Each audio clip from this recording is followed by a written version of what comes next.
Welcome to the Bitchin' Siblings Podcast. In today's episode, we discuss some historical topics that may be triggering to some. If topics of murder, death, or sexual abuse are triggering to you, we invite you to skip this episode. Happy listening. Welcome, everybody, to the Bitching Siblings Podcast. I'm Jenny. Hey guys, it's Amy. And today, I chose the topic of pop culture moments in history that still resonate with us. And it doesn't necessarily have to be pop culture. I consider pop culture like anything that's historical that affected, it doesn't have to necessarily be music or anything. I feel like that is pop culture. Pop culture is just what's happening in the world around us. Yep. Mm-hmm. So, yep. yeah. So that is today's topic, and how that still affects us, or where we were, and what kind of effect that had on us then. And I'm curious to see. Amy and I are only 2 years apart. So I'm curious to see if we have some of the same things that we remember, or if there's anything that's different that one of us maybe doesn't remember. I guarantee there's one that you remember that I don't. And that's the Challenger.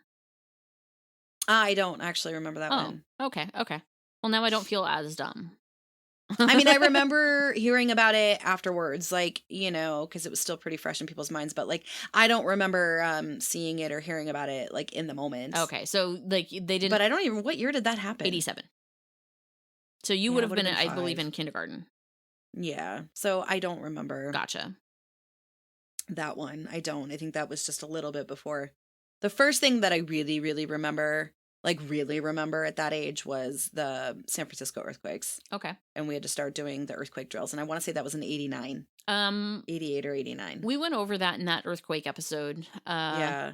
And I believe we said when that was. I don't remember off the top of my head, though. Yeah. So that's the only one. I mean, I do remember the Challenger. I remember it being important, but I was too young to really notice the significance. The only one that I legitimately first remember that affected us on a regular basis was those earthquakes. And so that's the first pop culture moment that sticks in my head. So how did, other than obviously hearing about it or whatever,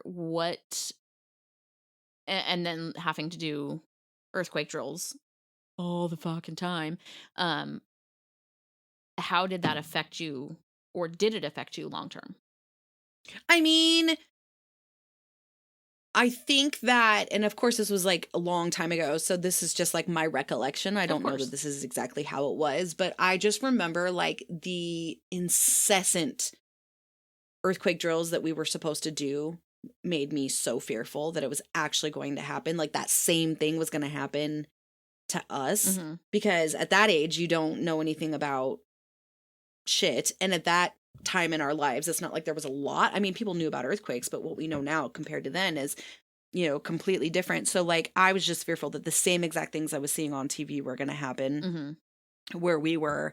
And, we went from never ever, I don't ever remember doing earthquake drills before that. Not to say that we didn't, but the amount that we did after that was just so astronomical that it made me so fearful, irrationally fearful for a 5 to 7 year old. Yeah.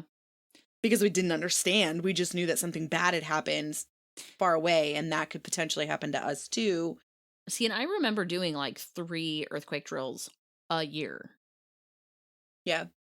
So, and I mean, but I remember that first year, right after it happened, they had us doing it, I swear to God, once a week, just because it became very apparent in that earthquake. 'Cause I think that was one of the first ones that was widely televised, maybe.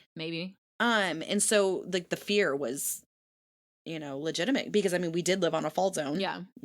Absolutely. So that was my first major pop culture moment that resonated with me. What's the first major one that you remember? O.J. Simpson. That was in 95. That's the first one you remember? Yeah. Oh my gosh. So with as much as I don't know how to say this, because this is, Grandma didn't shelter me and Chris, but at the same time, there was she didn't want us to grow up fearful or anything like that. So it was very, you don't need to be watching the news all the time. Right. And mine, same thing. And I was always out fucking playing. Like, legitimately, we were always out playing. So, yeah, I guess. Yeah, so unless I could see adults were that. talking about it, it wasn't something that landed on my radar. Yeah. Yeah. So, and I don't. And you would have been how old? You were 10 when OJ happened. Did it happen in 95? It was 94, 95. I think he murdered her. Or he allegedly murdered her in 94. I believe the trial was in 95. See, like, specifically, I remember, like, the chase. Yes. And then the trial, and I remember Grandma was so frustrated and annoyed that it was all over and she couldn't avoid it. Like, TV programs were interrupted for updates and things like that. And she was like, ugh, like, not everybody So- wants to know what's going on. Like, can we have The- one channel? The death occurred on June 12th of 1994. Okay. The trial Was 95. was from November 9th, 1994 to October 3rd of 1995. Yeah. So almost a year long. Yeah. And that was what I remember most, was Grandma just being so frustrated with how long it was dragging out and the fact that it was Yeah. on every channel, and like there was no way to avoid having to hear about it. Do you remember where you were when the verdict came out? No. I don't remember. And the other thing too is, for example, I remember the chase, the low speed chase. But Yeah. I did not think about the implications of it until I was in my 30s and I was watching the Netflix documentary on it. And I realized that they shut down the 405. Yeah. And thinking about that as an adult, you're like, holy shit, that's a lot of traffic to be diverted. Just Yeah. something that you wouldn't think of as a kid. Right. So, I remember seeing it on TV, but not really like knowing the significance of it, Mhm. just because mom did shelter me from those things. Mhm. I also did not know that he at one point was a football player at that time. I mean, I knew, but like I wasn't into football then the way that I am now, so like that wasn't as significant of a fact Mhm. then. I do remember where I was when the verdicts came.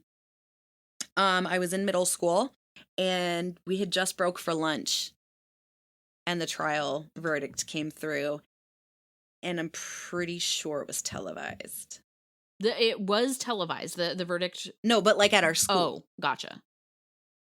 Interesting. Because it was such a, if it wasn't televised, then there was an announcement or something. Because like, how else would I know in middle school? It's not like we had phones back then, Yeah. like cell phones where we could just get on the internet and get alerts. Something happened, whether that be they made an announcement, they showed it on the TV. I don't remember, but I remember there being a moment it was either right before lunch or at lunch that we heard, but I just know that we were all talking about it at lunch. Interesting. I don't remember what people were saying, but I remember it being a super important moment. Yeah. I remember having an opinion at the time based off of what I did know Yeah. and what my mom's opinion was. Yep. Because my mom did have an opinion. But then I remember as I got older, recently in the last 4 or 5 years, with now that I'm super into documentaries and everything, of trying to educate myself on all the facts so that my opinion is based off of fact and not just emotion and what other people thought. Yeah. I still land on the same opinion. But through education, not just, well, my mom feels this way, so I feel this way. Yeah. I'm not going to give my opinion. That's not important. But I remember how significant that was that year. Yeah. I think I was in 7th grade. 95, like when the verdict came out, you would have been in 8th grade. 97, 98 was my freshman year. Yeah, but if it came out in 95, 96, I would have been in 6th grade, which would have meant you. Oh wait, no, you would have been in 7th grade. Yeah, Okay. 7th grade. Okay, you're 2 years older than me, but you were only But one only grade a ahead year of me. in grade. Yeah. Yeah, I would have been 2 grades if I hadn't stayed back in second grade. Why did they Twice, hold 'cause you back? Because so obviously through all the moving through the foster care and everything, when I finally got into third grade where I met Mom, Mhm. what I was told was that socially I wasn't ready. And then 2, I didn't know how to carry in math. Okay. So like, which is what they teach you in second grade, is like how to carry over to the next. And then like, and so I didn't learn the basics because I moved around so much Yeah. in second grade with the foster homes that I didn't retain a lot of that information. And because I was in foster care, all of those teachers were just pushing me on to the next one and pushed me on. And like, And not just foster care, but when we were still with our mom, our biological mom, yeah, like I remember yeah, my kindergarten year, which would have been your second grade year at that time.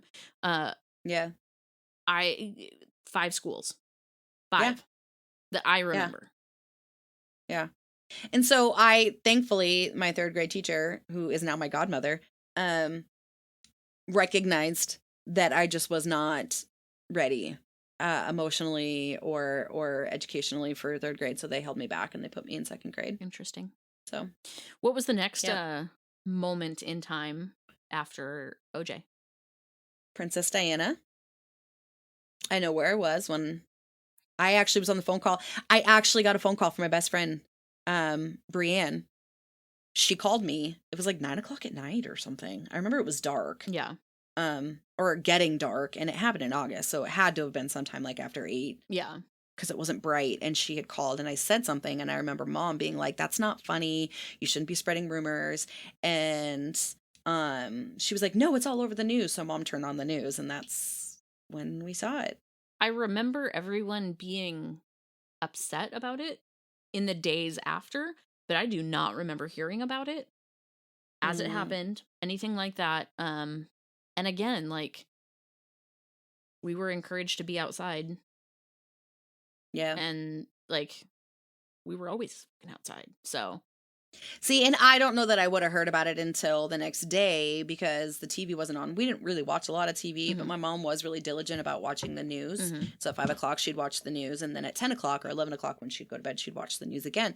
And so I would have probably heard about it the next day had my friend not called me. But my yeah, friend's parents, um, one of her parents was like really into politics mhm, and was doing stuff in the community, so they were always watching the news, they were always listening to NPR, they mhm, always had PBS, or you know what I mean, so they always had some sort of like educational newsworthy stuff on. um so obviously they saw it, yeah, you know. And that's she called me, so like I don't know that I would have heard about it in the yeah. moment. I would have probably heard about it the next day. But yeah, I remember it being a really big deal. And I remember Mom either waking us up or us staying up late, I forget, to watch the funeral. I want to say she woke us up early because it was like 3 or 4 in the morning, our time. Yeah, I definitely don't remember that. I remember seeing the coverage after the fact again, but Yeah. I definitely didn't see it live. I don't remember if I saw it live or if I woke up the next day after she'd audio. I don't remember. I just remember seeing it, and I remember it was very important to Mom to watch that or to tape it or something. Well, and I know that her was generation would have been the ones that would have, wanted to have watched her wedding too, because right, that was the first right. televised royal wedding. Right, absolutely. So like I do remember that, and that was a really big deal. Yeah. But yeah, that's the next. What about you? What's the next after OJ? What's the next one you remember? Other than Diana, Columbine. Yep. Yep, that was my I want to say that was sophomore I was going year to say that I want to say that was my freshman year, so that would have been sophomore for you. because it happened in 99, right? Yes, 4/20/99. Yeah. And so yeah, 97, 98 was my freshman, 98, 99. So yeah, it was my sophomore year. Yeah. Mm-hmm. So I remember that, and then I don't want to be cold, but I remember thinking, this is no big deal. This is like a one-off. It's not going to happen again. Like it's not going to happen here. Oh, absolutely. I think that it was such a new thing that you're right. A lot of us just thought that this was just like some crazy thing that happened that was never going to happen again, and it wasn't something we had to be worried about. Exactly. I do remember doing active shooter drills, not to the extent that they do them now. The sad part is So that again, that was my freshman year. Mm-hmm. I remember maybe doing 3 in the rest of my high school years, if that. We usually did one a semester, I think, because different classes had different areas. So I think we did one a semester. Keep in mind, this happened in my second semester of my sophomore year. So, like, I think we did one in my sophomore year and then maybe 2 a year. Maybe. One at least, if not 2. I don't remember doing one my freshman year, but I mean, we had a couple lockdowns, and they weren't drills. They were I take that back. potential. We didn't do active shooter drills. We did lockdowns. Yes. We practiced lockdowns where we locked the doors, turned off the lights. It wasn't an active shooter drill. That was never the way it was presented to us. It was just a lockdown on the campus for any sort of threat. Exactly. Somebody coming onto the campus, somebody had left the campus, something was going on around the campus. Exactly. It was considered a lockdown drill, not an active shooter drill, Exactly. the way that it is considered now. Exactly. But again, I think that's because we all thought it was a one-off. And so, hey, maybe we need to pay attention to doing a drill if something were to potentially become a threat. I don't think anybody thought another shooting would occur. I mean, like I've said before, I lived in a very poor area. So we were prone to a little bit more violence than other areas per se. And we did have situations where it wasn't a drill for lockdown. Mhm. We were actually on lockdown because they weren't sure of what happened. And I don't remember specifics about Mhm. what triggered the lockdown, Right. but I do remember we were on lockdown a couple times. So, Yeah, I mean, I don't think we ever locked down. I, unfortunately, for me, fortunately and unfortunately, lived in a more affluent area. So, like, we just didn't have as much. No, there wasn't really, I mean, I think maybe the entire time I was in high school, there was maybe 1 or 2 fights that, landed on anybody's radar that we talked about. So it's not like, it was, but I do remember thinking that I should be concerned because Columbine, from my memory, seemed to be very reminiscent of the high school I went to, which was, it was more of an affluent community. It was, all about the sports and everything, and that these two quote unquote outsiders, not popular kids, did such a thing. And there was a lot of that where I grew up. There was a lot of us that didn't fit in with the popular crowd, and there were some that were a little bit more on the fringes of those groups than others. So I remember thinking that if it could happen, it would happen in a place where I went to school as opposed to your typical everyday high school. yeah. Now, that's just my recollection of it. Not to say that that's what really happened, or that, that's just my recollection. It was like I said, it was my second year in high school. I was still a baby. And Yeah. I do remember that, though. I do remember it being a big point. I do remember that my mom was very much on board with the media when it came to blaming Marilyn Manson and video games. And I think that was the first time where I really kind of took a step back, and, like, I love my mom, do not get me wrong, but I really do think that that was one of the times where I was like, I don't agree with you. Yeah. Like, Yeah. I don't think this is it. And I didn't even know all the details. I just was very much pushing against the norm and going, like, there's no way that's what triggered this. Exactly. Like, there's no way. It might have helped exacerbate the situation, but I don't believe that was The catalyst. the catalyst Yeah. for it. Yeah. Yeah. No, I definitely feel that because I remember thinking at that time, I was like, there's more to this. And that, I want to say that was about the time that I learned about mental health. Yeah. Yeah. So, And honestly, to tell you the truth, I have listened to a lot of, and I cannot think of her name right now. I want to say one of the boys who did it, his mom is a speaker now, a motivational speaker, and a really big proponent of mental health. Mhm.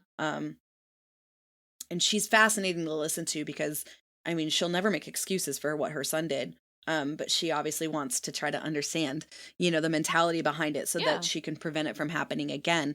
And I think that that's fantastic. Absolutely. Take a really shitty situation.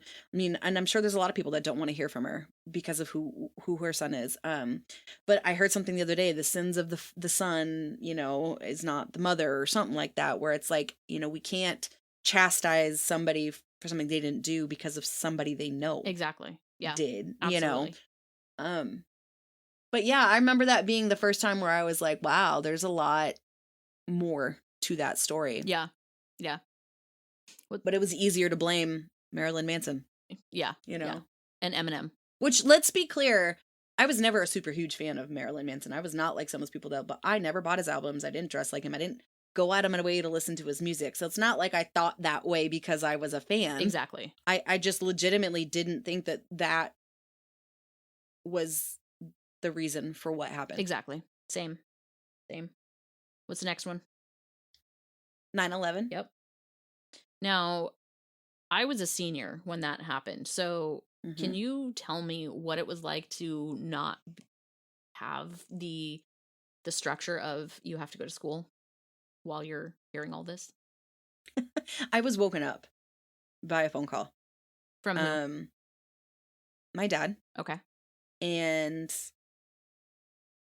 I don't know if he had tried to call my phone or I was living with my boyfriend at the time and his parents and his sister was there. And like somehow or another, he ended up calling the house phone or something because that was still a normal thing back then. Yeah. And his sister had answered the phone and was like, your dad's on the phone. And I thought it was really, really strange. I was like, why is my dad calling me at like 7:30 in the morning? And, at the time I worked, not nights, but I worked until like 12, 1 o'clock and didn't get home until, 2. So 7 o'clock in the morning is early. And he was like, our country's under attack. And I was like, what? And he was like, our country's under attack. And I was like, what are you talking about? He's like, go turn on the news. And so I was like, okay. So I hung up the phone. And then, because even though we lived together, we were good. He slept in his room and I had my own room. No, so anyways, I just remember waking him up and we went into his sister's room and we all just kind of like sat on our bed and watched. And we're just like, appalled. I had to work later that day and so did my boyfriend. And I remember going to work. I worked at Hollywood Video at the time, which no longer exists. And I remember nobody came in. Yeah. I can imagine. Everybody was at home watching the TV. And I remember they had grounded all flights. And my boyfriend at the time, when he was driving home, picked up a hitchhiker because he was supposed to be on a plane and all of the planes got grounded and this kid needed to get somewhere. And I remember being like freaked out at the time going like, you can't pick up a hitchhiker. But then realizing that like in that moment, this was like such an unprecedented thing that normally you wouldn't, but it was like somebody like going down the highway with like suitcases and stuff. And it was like obviously somebody who was like stranded and was just trying to get somewhere. Yeah. I don't remember where he was trying to go. That's crazy. But whatever. But I remember just sitting there all morning watching it and then having to go to work and just we didn't have news at work because we had those, reels that we had to play where like it played the same thing over and over again every hour. Yeah. We didn't have cell phones that had internet back then. So it's not like I could sit there and, watch continuous coverage. I literally sat in this building. That you had at work only pretty much were loaded with the programs you needed to check out. Well, yeah, movies. there was no internet access. Like there was nothing. So I remember being there. I'm pretty sure by myself for a long time, just being very, very bored, but also very worried because I didn't know what was going on. Yeah. You know what I mean? Yeah. I just remember it being a very somber couple of days. And then I think, because it happened on a Wednesday, right? A Tuesday or a Wednesday? And then I want to say by the weekend, we were swamped with people. And the entire comedy and family movie section and rom-coms were all checked out because people were It was a Tuesday. tired. It was a Tuesday. So like everybody was kind of tired of watching this and hearing about it and just needed some uplifting, stuff to do. So I remember being very, very busy a couple of days later, but I was not in school when it happened. So I don't know what that was like to sit in class and watch this. So for me, like I said, I was a senior. I woke up at 6 o'clock because that was the time I had to wake up to get ready for school. And I remember hearing it, like, it was my alarm. I didn't have like the beeping alarm on my little alarm You clock. had the radio. Yeah. So, and then the radio was Yeah. on when it came on. I heard this and I went downstairs because I was like, what the hell are they talking about? Like, Yeah. what is going on? So I Yeah. had grandma turn on the TV because she had just woken up herself and was getting her coffee. And we watched the second plane while I was Hit the supposed to building. have been getting ready. Yeah. And then I got ready, went to school, and that is all we did all day at school was watch. Because by then we had TVs in every room for Channel 1 news every morning. You Yeah. remember? Mhm. So we had those and we were just watching the coverage and like we didn't do anything, I want to say, for the rest of that week. Because we were constantly like pretty much every class was like watching this. Well, and I think every hour shit was changing. Mhm. Like it was first we didn't know what was going on, then we knew what was going on, and then it was the planes got grounded, and then it was how are people going to get home? How are we going to redirect all these flights? When are the flights going to go back up? I lived in Port Orchard at the time, which is right across the bay from the naval base. Mhm. So we were always really, really stressed because we were by all these ships and we didn't know what was coming. So that was stressful Mhm. because, and where we lived, Amy included, we have a Navy base, a military base, an Air Force base, a submarine base. Like we had a lot of that. So we were always worried that if there were more planes coming, we could potentially A be target. on the list of targets because of how closely situated all these bases were. Mhm. I mean, they're far enough apart, but still within a small enough region that you could do a potentially large amount of damage before you got caught. Yeah. And anytime we heard a plane or a helicopter going over, because there were some planes allowed to go, all military. Yep. But you could never see them. You could always hear them because they were really high up, and so that always made you nervous. So there was a lot of unknowns for the Mhm. first like week of knowing like, okay, what nobody knew what to do. Well, and like Jenny said, she was right next to the naval base. I was right next to the Army base. The Air Force, yeah. Yeah. Well, You were Army next to the and Air Air Force Force base. because they're right next to each other. Well, yeah, now it's a joint base, but at the time it was two separate bases. It was the Army base and the Air Force base. Now it's a joint base. But those I mean, they were record. still right next to each other. So, but you could always hear drills. Yes. And so there was a lot of situations where they were doing drills.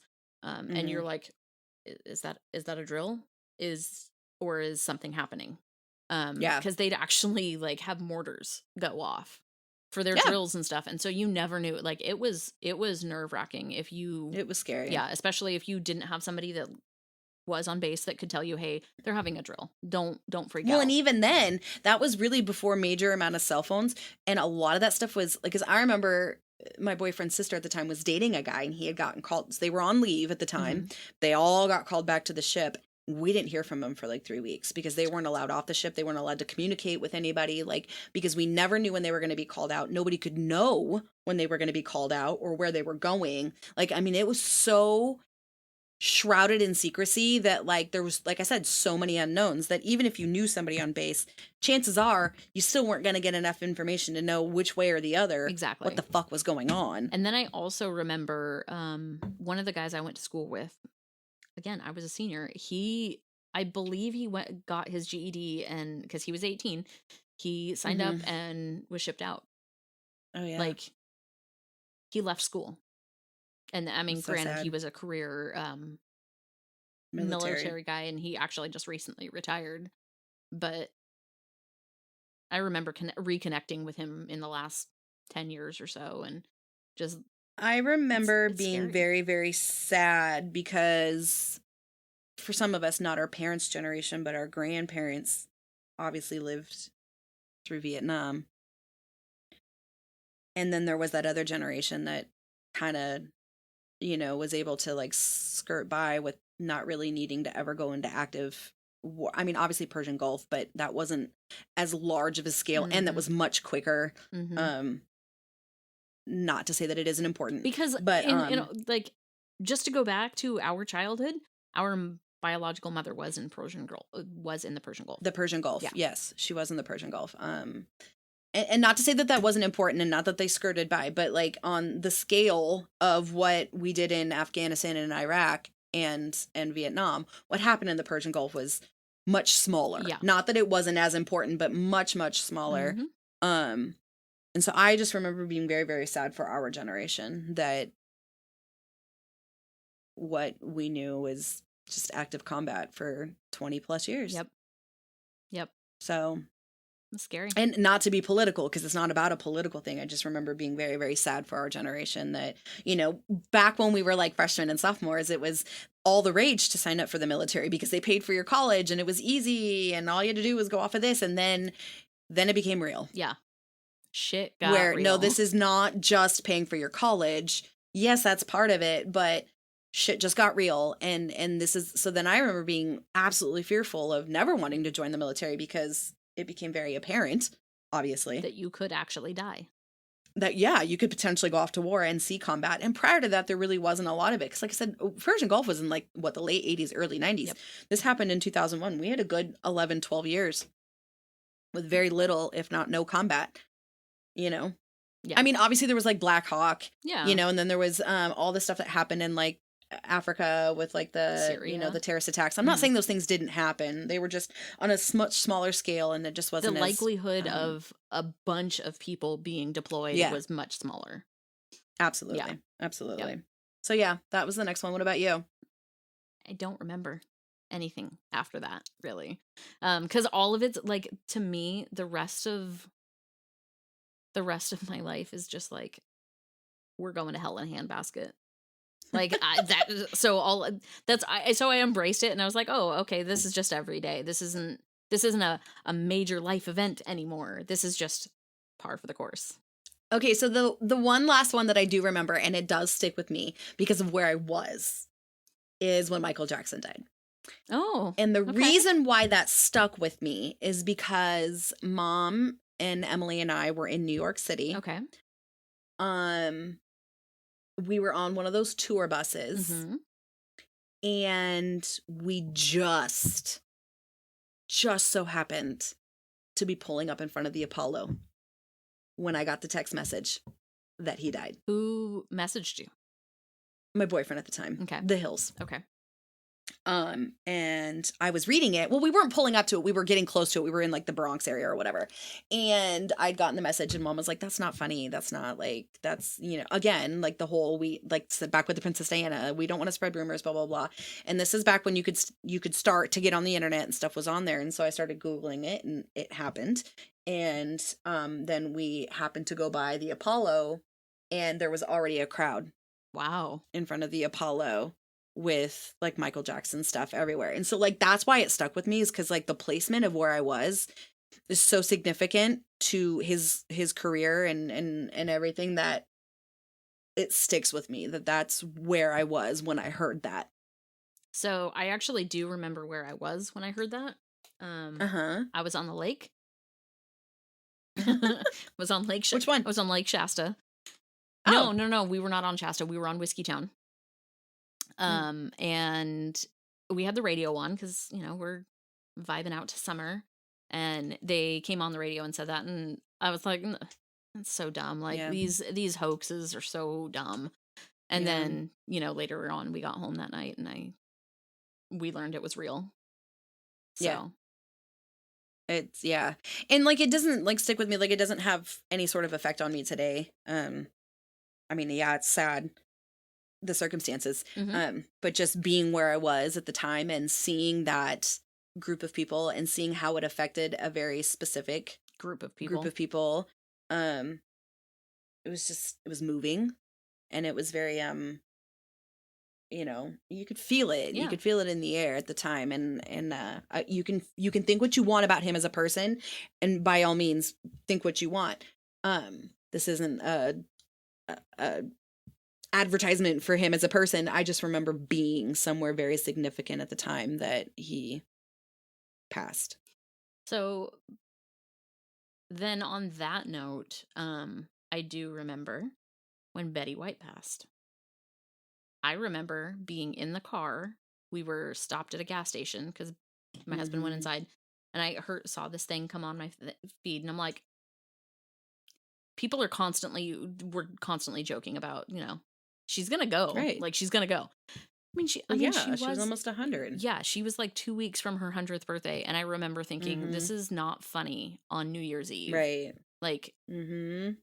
you just don't joke about that. And then I got several reports that it was true, and I was like, are you fucking kidding me? Like, just shy of her 100th birthday. And for on New Year's Eve of all days. Exactly. And for anyone who knew me, I always equate, especially the proposal, Betty White. Oh my God. That is who I remember Grandma being. Just like completely inappropriate, but absolutely hilarious.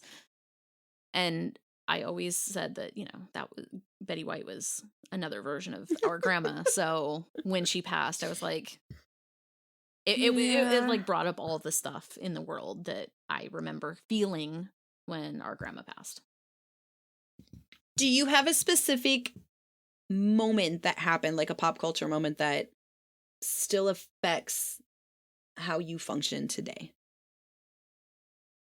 Or how you go about things, or how you feel or think about certain things that is rooted in a certain situation? I don't think so, actually. The only thing that like affected me, like when we still lived in Washington, before I was born, before you were born, Mount St. Helens blew. Yeah. And because we were always taught about Mount St. Helens growing up, I was always fearful because I then did research about Mount Rainier and heard about like how overdue it was to erupt. So I was always afraid, and I always was cognizant of where I was and my escape route, essentially. Yeah. But what's really funny is even after we moved away, I've got 2 actives near me. I've got Lassen and Shasta. They're both technically overdue. I'm nowhere near as worried as I was living right next to Mount Rainier. Mount Rainier, yeah. But that's really the only thing that I can think of that affected me, like my day-to-day, because like I said, I was always aware of how do I get out of here? What's the fastest way to get to high ground? But the one that sticks with me and is something I still is the whole OJ thing. And the reason why is because, like I said, I guess OJ and Columbine combined, because people had opinions, the media had opinions, and it was those moments that I still go back to when it comes to listening to the news, taking in the information, and not forming an opinion based on just what I'm told, or what I see, or what I hear, or what other people around me feel. I think that since those moments, I've always challenged the norm, and I've always taken what I've heard with a grain of salt and educated myself. So when things like the 2016 election, where people thought that there was the Russian collusion, regardless of whether you believe it or there or not, doesn't matter. That's not my point. My point is, I to this day do not understand how anybody can be swayed or pressured. Oh, well, I don't even know what word to use, into like. There was a lot of concern that there was a lot of Russian collusion on Facebook that was pushing an agenda that would force you to vote a certain way. And I, to this day, do not understand how that could ever happen, because I don't understand how you can believe everything you hear on the internet. That's fair. I don't understand how you can go down some rabbit holes and think that that is the end all be all, and that even if I believe in something wholeheartedly, I still am willing to listen to other sides to try to make sure that the opinion I have is with the utmost education as possible, that I'm not just swaying it based on my own personal belief system, because one, I think that can change. But two, my belief is my belief because of what I've gone through. I have not walked through other people's shoes and experienced those things. So those are the two that stick with me, because I remember people having a very specific opinion about OJ, depending on where you lived and or depending on what race or sex you were. True. And then there would be very much an opinion about what happened with Columbine. That I remember another one that was before OJ Simpson. Rodney King. Yeah. And here's the thing. I didn't know really what happened with Rodney King until the last 4 or 5 years, honestly, because it was just a moment in history and you just heard what you heard, and that's just, okay, that's what happened. And I never really had an opinion one way or the other, because was the riots. That's all I remember. Yes, I do remember the riots. But I do remember not necessarily having an opinion one way or the other, because I just didn't know. Absolutely. So I've taken upon myself in the last couple of years to educate myself about these things, so that my opinion, again, is based in fact from different opinions. Absolutely. I'm not only reading the opinion that I think is mine, I'm reading the counteractive so that I can get both sides. And I just remember those being the moments where I was like, I felt different, because I wasn't just watching the news and going, that is the end all be all. And it still sticks with me. See, and I believe what I'm told, but I also challenge what I'm told. Absolutely. Does that make sense? Absolutely. Like, I'm not going to believe everything you tell me, but I'm not going to challenge everything you tell me, like, I'm going to go, okay, that's interesting, but I'm going to challenge you. Why do we think this way? Yeah. Why did that happen? Why this? Because I'm like a 5-year-old. The question for me is always why? Why? Yes. And I piss people off because sometimes they don't want to hear the word why. Again, same thing with religion. I have some friends that are super religious. Why? Why do you think that way? I'm not challenging you to be disrespectful. I'm not saying you're wrong. I'm not saying you're right. I'm not saying that I agree with you or disagree. Why do you feel that way? Exactly. Because I do. But why? But what makes you believe that way? Right. Why? And then, I mean, why do you believe the sky is blue? Why do you believe the sky is gray? Why do you believe the grass is green? Why? Like, do you just believe it because somebody told you it is, or do you believe it because why? Yeah. And people see that as disrespectful.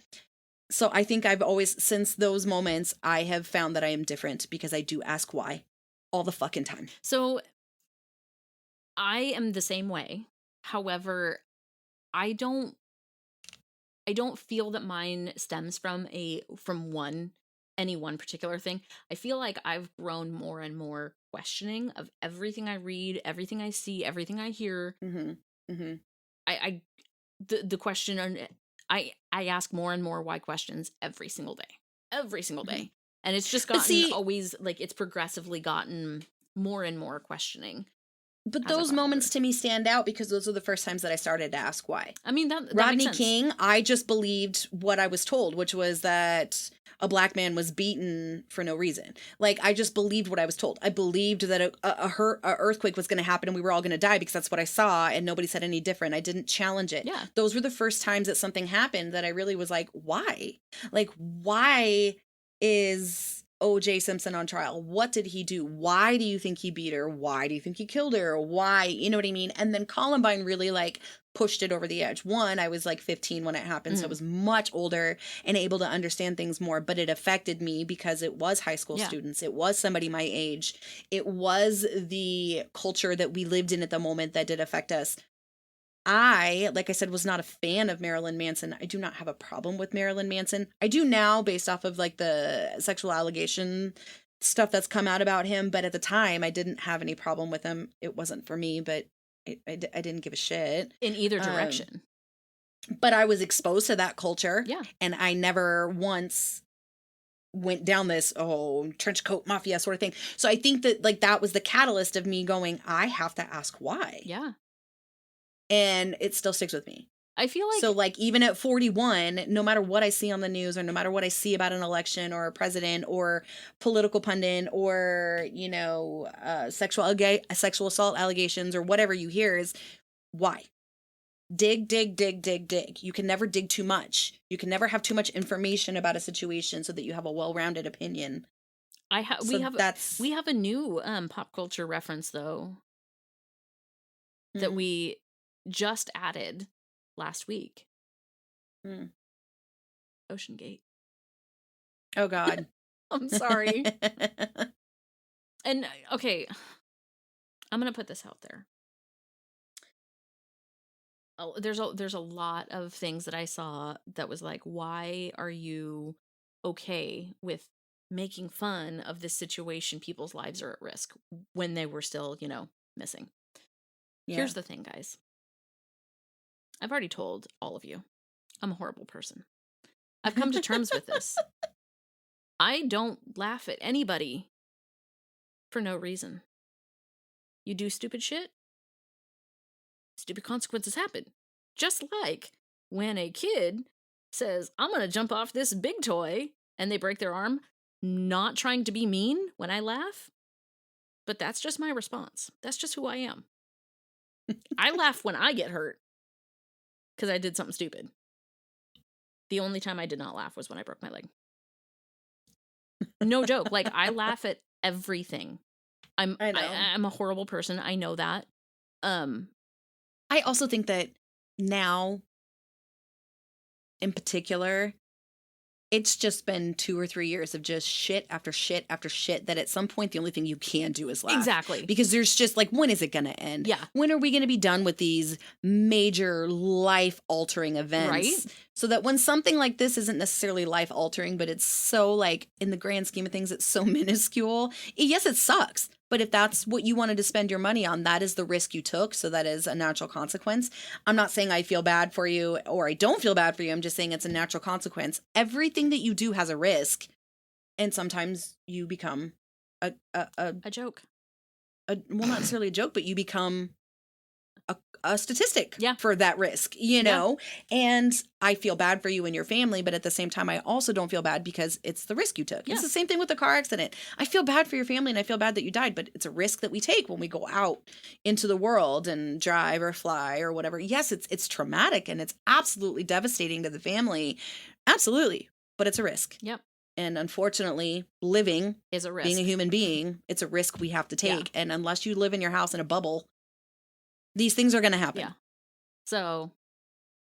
And it is unfortunate. And this is why, though, I say I don't remember any major pop culture things really after 9/11 is because this is the world we live in. It's constantly like new life-altering thing, new historical event, new historical thing that you're living through. And you're like, I'm done. Just this week alone, the historical precedents that have been rolled back is just like, oh my God. How do you keep up? In 1 week? In 1 week, we've got too many. And so you're right. How do you keep count? Yeah. So I think at times when something like this happens where it's super unfortunate, but it does have a funny lining to it, it's hard not to capitalize on that. Yeah. Obviously I'm not going to put it on the internet because I don't want to be disrespectful to the families, but that doesn't mean that I'm not going to sit here and joke about it with my family or, try to find the humor in it. Yeah. And let's be real. There was at one point on one of our episodes, I said that my coping mechanism through anything is to sleep everything off.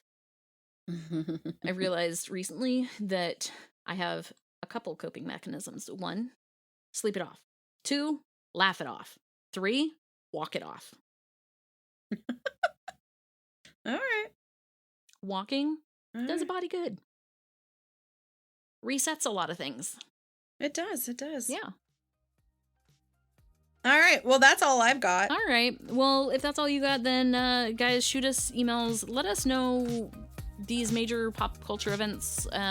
Where were you? You were. Yeah. What has stuck with you long term about these events? And some of these newer generations that are listening to us, that what are the moments that stood out to you that we didn't speak about? Because I know there's some people that listen to us that weren't here during 9/11 or were too young to know. So what are some things that have happened in your generation that are pop culture moments for you? Yeah.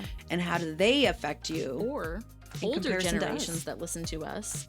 What are ones that happened before our time that stuck with you? So shoot us an email with those, Ginny and Amy podcast at gmail.com. That's GINNYANDAMY podcast at gmail.com. You can also reach us on Instagram at Bitching Siblings Podcast. Amy, where else can they find us? Look for us on YouTube. Shoot us comments on our videos. And then you can also reach to us on our Google phone number, 785-538-9128. Again, that is 785-538-9128. Leave us a voicemail, text message. Just make sure you put your name in there yeah. so we know who we're talking to. All right. Thanks, guys. Have a That's great week. it. Bye.